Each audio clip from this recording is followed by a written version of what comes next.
Jawaharlal Nehru, chief minister of his country since India became independent in 1947, died at the age of 74. Neither on the political stage nor in moral stature was his leadership ever challenged. 27 मई 1964 को देश के पहले प्रधानमंत्री जवाहरलाल नेहरू जी का देहांत हो जाता है।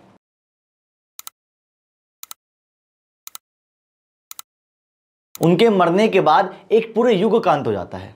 अब देश को आगे कौन ले जाएगा? अब देश को चलाएगा कौन? क्या कांग्रेस का वर्चस्व जो पहले था नेहरू के समय पे वो भी रह पाएगा? सो हेलो एवरीवन, कैसे हैं आप सभी लोग? स्वागत है आप लोगों का पॉलिटिकल साइंस की दूसरी बुक का चैप्टर नंबर 5, जिसका नाम है challenges and restoration of Congress system, Congress प्रणाली, चुनौती और पुनर्स्थापना। नेहरू जी के मरने के बाद लोगों को एक खौफ था कि अब देश में डेमोक्रेसी नहीं बचेगी, देश जो है तानाशाही बन जाएगा। सब लोगों को डर था कि अब देश में जो है वो सिस्टम नहीं आ पाएगा जो पहले था। दरअसल 1960 से लेके 1970 तक के दशक को खतरनाक दशक, डेंजरस डिके कहा जाता है, क्योंकि इन 10 सालों में भारत ने 2 बार युद्ध का सामना किया।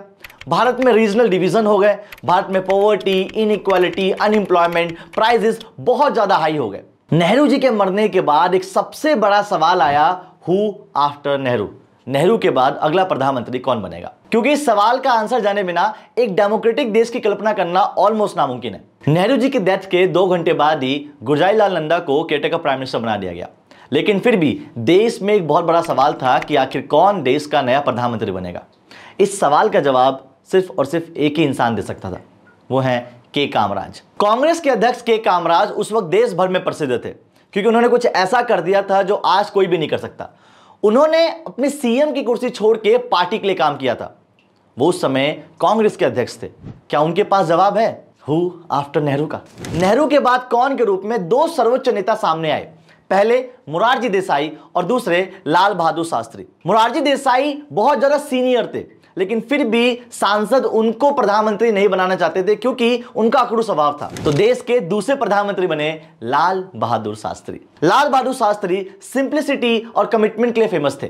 शास्त्री जी के शासनकाल पे 2 चीजें सामने आई। पहला फूड क्राइसिस और दूसरा इंडिया पाकिस्तान वॉर। आप लोगों को शास्त्री जी का ये नारा याद होगा, जय जवान जय किसान का। आइए कुछ उन्हीं के शब्दों में सुनते हैं। जय जवान जय किसान, जय किसान। ये नारा दिखाता है कि लाल बहादुर शास्त्री कितने डेडिकेटेड थे अपने काम को लेके।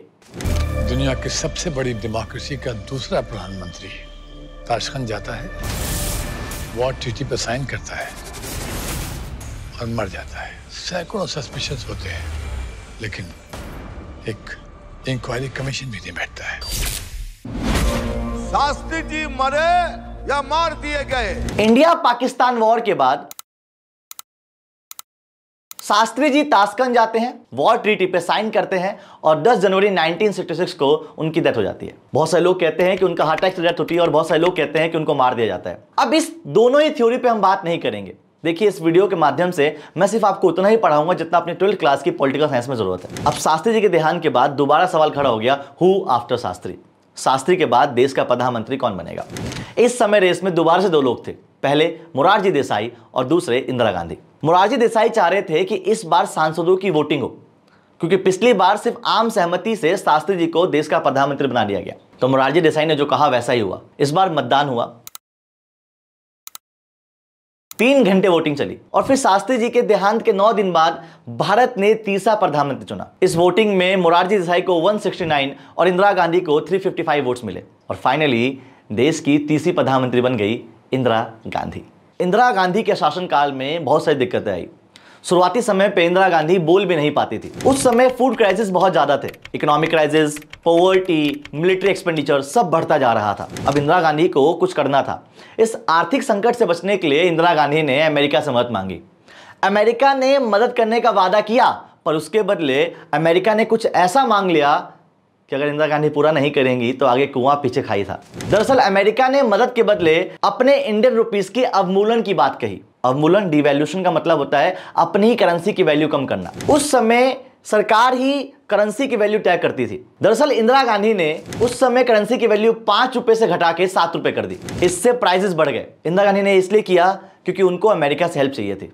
और उसके बाद अमेरिका ने हेल्प कर दिया। लेकिन इस हेल्प के बावजूद भी इंडिया में प्राइसेस बढ़ते चले गए, पॉवर्टी बढ़ती चली गई, अनएम्प्लॉयमेंट बढ़ता चला गया। इतनी सारी दिक्कतें इंदिरा गांधी के शासनकाल में स्टार्ट हो गई और इसी बीच स्टार्ट हुआ इंडिया का चौथा आम चुनाव। इस समय विपक्ष नेताओं का सबसे मेन फोकस था किसी भी तरीके से कांग्रेस को हटा देना। तो सभी ऑपोजिशन ने एक पार्टी बनाई जिसका नाम रखा नॉन कांग्रेसिज्म, गैर कांग्रेसवाद। और इस बार चौथे आम चुनाव में एक तरफ था कांग्रेस और एक तरफ था नॉन कांग्रेसिज्म।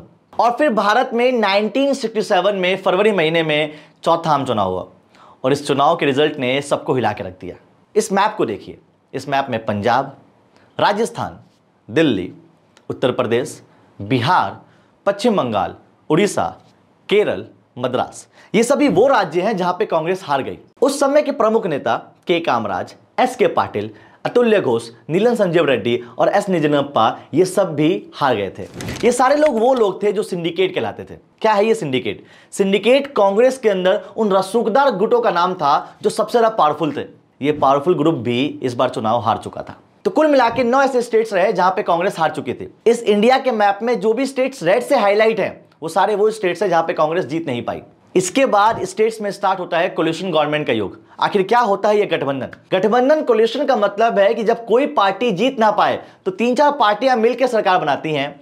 तो इन सभी 9 स्टेट्स में कोलिशन गवर्नमेंट स्टार्ट हो गया और इसी बीच स्टार्ट हुआ दल बदल, डिफेक्शन। दल बदल का मतलब होता है कि कोई इंसान एक पार्टी से खड़ा हुआ, जीता और फिर जीतने के बाद किसी और पार्टी में चला गया। एक बड़ी प्यारी कहानी है हरियाणा के एक नेता की, गयालाल की। गयालाल ने पहले कांग्रेस ज्वाइन किया, जीते, फिर यूनाइटेड फ्रंट में गए, फिर दोबारा से कांग्रेस में आए, फिर दोबारा से यूनाइटेड फ्रंट में आए, फिर दोबारा से कांग्रेस में आए। ये दल बदल की राजनीति बहुत ज्यादा उस समय चलने लग गई और इसी को लेके 1985 में एंटी डिफेक्शन लॉ बनाया गया। मतलब दल बदल जो है आज के टाइम पे इंडिया में बैन है। भारत में चौथा आम चुनाव हो चुका था। कांग्रेस भले ही जीत नहीं पाई लेकिन फिर भी उसको 283 सीट्स मिली थी। वो अभी भी सबसे बड़ी पार्टी थी। दोबारा से देश के प्रधानमंत्री इंदिरा गांधी बनी। सिंडिकेट को यह लग रहा था कि इस बार इंदिरा गांधी उनके हिसाब से काम करेंगी, लेकिन इंदिरा गांधी ने इस बार अपनी जगह बनानी स्टार्ट कर दी।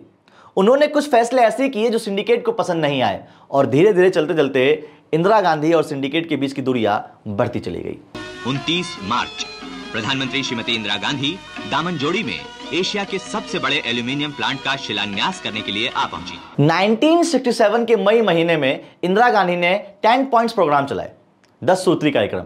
इस 10 पॉइंट प्रोग्राम में poverty, land reforms, insurance, banking और बहुत सारे पॉइंट्स चलाए गए। ये सारे पॉइंट्स कांग्रेस के सिंडिकेट्स को पसंद नहीं आए, लेकिन इन सब के बावजूद भी इन पॉइंट्स को इंडिया में लागू कर दिया गया। उस समय कैबिनेट में मोरारजी देसाई फाइनेंस मिनिस्टर थे। इंदिरा गांधी और मोरारजी देसाई की कभी नहीं बनी। इंदिरा गांधी ने मोरारजी देसाई को कैबिनेट से निकाल दिया और उनके निकालने से ही एक तीर से 2 निशाने कर दिए। पहला, वो सिंडिकेट को यह बता दिया कि वो अपने हेटर्स को छोड़ती नहीं है, और दूसरा निशाना दिया आम जनता को। दरअसल उस समय सरकारी बैंक नहीं थे, तो 19 जुलाई 1969 को इंदिरा गांधी ने 14 बैंकों का राष्ट्रीयकरण, 14 बैंकों का नेशनलाइजेशन कर दिया। इसके तहत ऐसे 14 बैंक निकाले गए जो गांव-गांव, कस्बों में खुलने लग गए। भारत एक प्राचीन देश है, लेकिन यहाँ का लोकतंत्र नया है, जिसे हर वक्त सामाजिक, आर्थिक और राजनीतिक सिस्टम पर कुछ लोगों के कब्जे के प्रति सतर्क रहना होगा। इसके लिए जरूरी है कि बड़े बैंकों पर ना सिर्फ सामाजिक कंट्रोल हो, बल्कि उनके मालिक ही आम लोग हों। मतलब बैंकों की ब्रांच हर जगह खुलने लग गई थी। गरीबों को, जो आज तक कभी बैंक जा नहीं पाते थे, उनको भी खाता खुलवाने का मौका मिल गया। गरीबों को लगा कि इंदिरा गांधी ने उनको उनका हक दिलाया है। सिंडिकेट को यह पॉलिसी भी पसंद नहीं आई। इंदिरा गांधी लोकप्रियता के आसमान छू रही थी। फिर इंदिरा गांधी के निशाने पे आए वो पुराने राजा महाराजा। मैंने आपको पहली वीडियो में बता रखा है कि इंडिया में 565 रजवाड़े थे। उन रजवाड़ों को इंडिया सालाना कुछ पैसे दिया करते थे, इसे बोलते थे पीवी पर्स। इंदिरा गांधी ने इन पीवी पर्स को भी समाप्त कर दिया। और फिर क्या था, सिंडिकेट और इंदिरा गांधी के बीच दूरियां स्टार्ट हो गई। क्यों हुई? क्योंकि सिंडिकेट जो चाहता था इंदिरा गांधी वो नहीं करती थी। इंदिरा गांधी अपनी मर्जी की करती थी। इस आग को घी डालने का काम किया राष्ट्रपति चुनाव ने। दरअसल 3 मई 1969 को हमारे देश के राष्ट्रपति जाकिर हुसैन का देहांत हो जाता है। इसके बाद राष्ट्रपति पद खाली हो जाता है। अब कांग्रेस के सिंडिकेट को लग रहा था कि राष्ट्रपति ऐसा इंसान होना चाहिए जो हमारी सुने, और इंदिरा गांधी को लग रहा था राष्ट्रपति ऐसा होना चाहिए जो हमारी सुने। अब इन दोनों ही केसों में किसको राष्ट्रपति बनाना पड़ेगा? उस समय संजीव रेड्डी कांग्रेस के अध्यक्ष थे। वो चाहते थे कि वो राष्ट्रपति पद पे आए, क्योंकि वही इकलौते इंसान थे जो इंदिरा गांधी को कंट्रोल कर सकते थे, और इंदिरा गांधी चाहती थी कि कोई ऐसा राष्ट्रपति बने जो मेरे अंगूठे के नीचे रहे। तो इस समय रेस में दो लोग हैं, कांग्रेस अध्यक्ष संजीव रेड्डी और दूसरे वीवी गिरी। सबको लग रहा था संजीव रेड्डी जीत जाएंगे, लेकिन चुनाव से एक दिन पहले इंदिरा गांधी ने सांसदों को कहा अपने अंतर आत्मा की आवाज पे वोट दीजिएगा, और चुनाव के नतीजों ने सबको हिला दिया। वीवी गिरी देश के नए राष्ट्रपति बन गए। अखबार के पन्ने इंदिरा गांधी के जीत के सबूत थे। और फिर ये हो गया भैया सिंडिकेट और इंडिकेट में लड़ाई। इसके बाद संजीव रेड्डी जी कहते हैं, कांग्रेस को इस बात का ऐलान करते हुए बहुत अफसोस है कि श्रीमती गांधी को उनके पार्टी विरोधी काम करने की वजह से प्राइमरी मेंबरशिप से निकाला जा रहा है। इसके साथ ही उनकी पार्टी की सदस्यता को खत्म किया जाता है। इसके बाद इंदिरा गांधी जी को कांग्रेस से निकाल दिया जाता है, और इसके बाद कांग्रेस दो हिस्सों में टूट जाती है। एक तरफ कांग्रेस ओ ऑर्गेनाइजेशन और दूसरा कांग्रेस आर रिक्वेस्टिक। कांग्रेस ओ और कांग्रेस आर, कांग्रेस ओ मतलब सिंडिकेट और कांग्रेस आर मतलब इंडिकेट, सोकल इंदिरा गांधी। और फिर आता है इंडिया में 1971 का चुनाव। इस बार सभी विपक्ष इंदिरा गांधी को हराना चाहते थे, तो उन सभी विपक्ष ने एक पार्टी बनाई जिसका नाम रखा ग्रैंड अलायंस, और नारा दिया इंदिरा हटाओ देश बचाओ। इंदिरा गांधी ने इस नारे का इस्तेमाल किया। अब इंदिरा गांधी कहती है, सुनिएगा उनकी आवाज में, वो कहते हैं इंदिरा हटाओ, हम कहते हैं गरीबी हटाओ। अब आप ही बताइए, इन दोनों में से आप किसको हटाना चाहेंगे? क्या बात है, इंदिरा गांधी बड़ी बेहतरीन तरीके से कहती हैं कि आपको इंदिरा हटाना है या गरीबी हटाना है। सब लोग कहते हैं गरीबी हटाना है, और फिर 1971 के चुनाव में गरीबी हटाओ के नारे से इंदिरा गांधी जीत जाती हैं। इंदिरा गांधी को इतनी सीटें मिली जितनी आज तक कभी नहीं मिली थी। इंदिरा गांधी को 352 सीटें मिली थी, और दोबारा से कांग्रेस का वर्चस्व आ जाता है। लेकिन सवाल यह है कि ये जो कांग्रेस का वर्चस्व, कांग्रेस सिस्टम दोबारा रीजनरेट होता है, क्या ये वही कांग्रेस है? क्योंकि जो नेहरू जी ने कांग्रेस बनाई थी वो अलग थी, उसमें सिंडिकेट के नेता थे। लेकिन जिस कांग्रेस में इंदिरा गांधी थी वो कांग्रेस अलग थी, उसमें कोई भी सिंडिकेट का नेता नहीं था। तो वो बात अलग है कि इंदिरा गांधी जीत चुकी थी, वो बात अलग है इंदिरा गांधी सुप्रीम पावर में थी, लेकिन इन रियलिटी क्या ये वही कांग्रेस है जिस कांग्रेस की नींव नेहरू जी ने रखी थी? आपको क्या लगता है? कमेंट करके बताइएगा। दैट्स इट गाइस, ये था आपका चैप्टर। आई गेस आपको मजा आया होगा। Thank you so much. जय हिंद, जय भारत, बाय बाय।